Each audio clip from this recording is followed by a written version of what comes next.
Alright, it's about time to get rid of this 2-barrel. Got everything prepped. I'll pull a couple things off here and paint them. Get our new intake on here. Get cleaned up. Looking a lot better. Hopefully running a lot better. The 4-barrel carburetor. It is drizzling a little bit out here, so that'll make it more fun. Here we go. Alright, slowly getting it torn down. Got the carb off. Got most of the accessories off. Get the valve covers off. And I yank the intake out.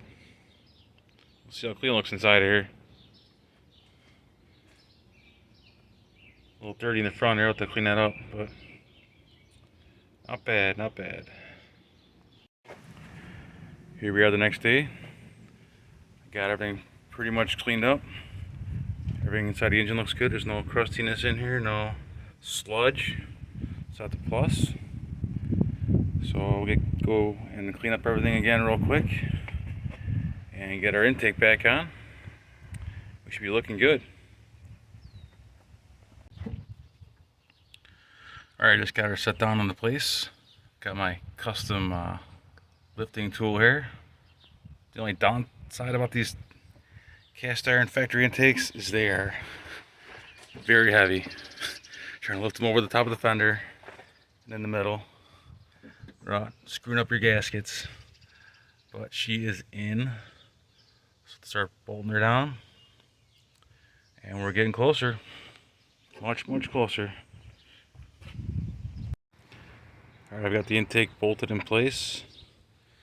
You can see how I modified the center section of the intake to accept the regular square bore carburetor. I have an adapter plate to put on top to ensure we don't have any vacuum leaks. Working on cleaning and painting the valve cores right now. Get those guys back on. The carburetor back on. So we're getting this guy bolted back together. Getting much closer. Alright, so I recycled the rear carburetor studs from the 2-barrel carb. Those work out good. So we got my gasket on here. I got this little fancy plate. So we'll see how that works on here. And then another gasket. Beautiful. And then our carburetor. Studs look good. Those will work out good. I also have the front bolts. Let's recycle them.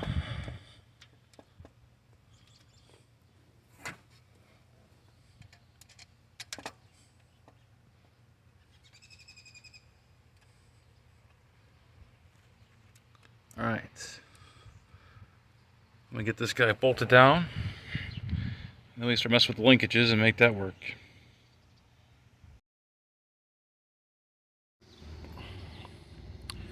So I don't know if this broke an accident or just broke because it was old or what, but dipstick tube should not be doing this. So see if I can get that thing out of there. I got a new dipstick tube. Hopefully it fits. Hope I don't have to pull this fuel pump out, but we might. See what happens here. Well, got it out. Hit it in there. Hit the easy out in there with the hammer. Spun around until it was kind of loose. The vice grips on there. Got a little looser.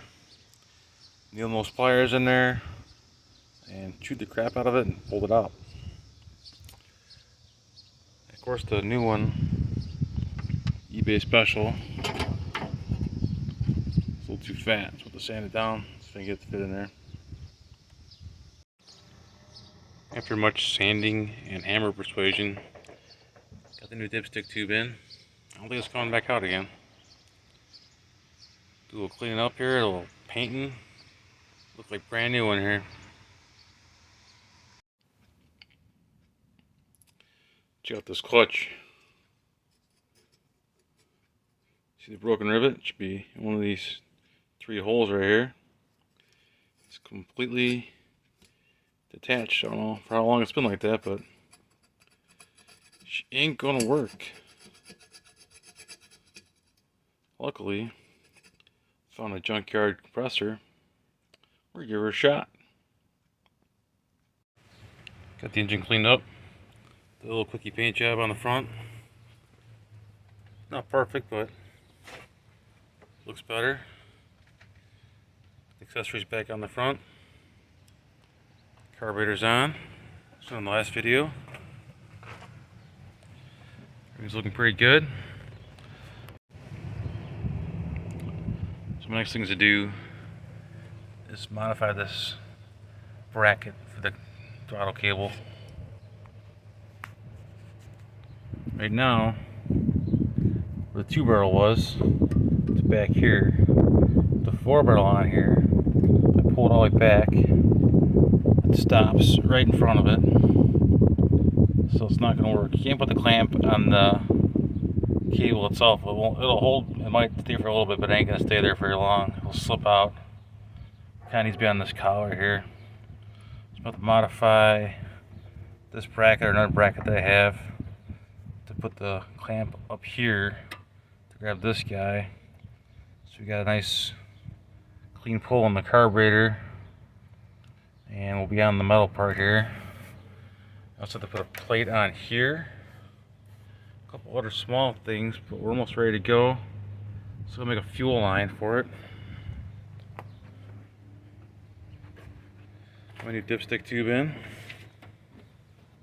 with the old dipstick. A newer oil cap. The old one was leaking. Everything's mostly hooked up, so getting much closer. This is my custom-made throttle bracket to work with a 4-barrel carburetor. This is similar to what's on there now. End up cutting it off in here. Then this is part of another bracket. Cut that one off. Cut them all together. It brings the bracket up. So the old clamp was about here. This brings it up and forward about an inch both ways. And then get her cleaned up and painted. Get on the car. Didn't turn out too bad for a Franken piece here. Should get the job done. One more step closer to the 4-barrel swap. Alright, I have my stock original bracket for the throttle linkage and kickdown, and my modified linkage. See that now it is much longer and higher. Should put us in a good spot. Some paint on it, and we're ready to go. Almost ready for the road. Alright, now we can see that everything's closer and almost ready to go. I got my new modified throttle bracket in place. And it's hard to see with these springs in the way, but it's now holding the throttle cable in a better spot on the metal part. It's now pulling the bracket open. Let's have the cruise control linkage on. Kick the linkage is in place. Now on the 4-barrel, this kick the linkage is longer, and it sits on the outside of this bracket as opposed to the 2-barrel. It sits on the inside, and it comes up shorter. So if you're going to use a 2-barrel linkage, you got to modify it, which isn't impossible to do. But I happen to have this piece around, so that's where we went. I got a block off plate down there on the EGR. I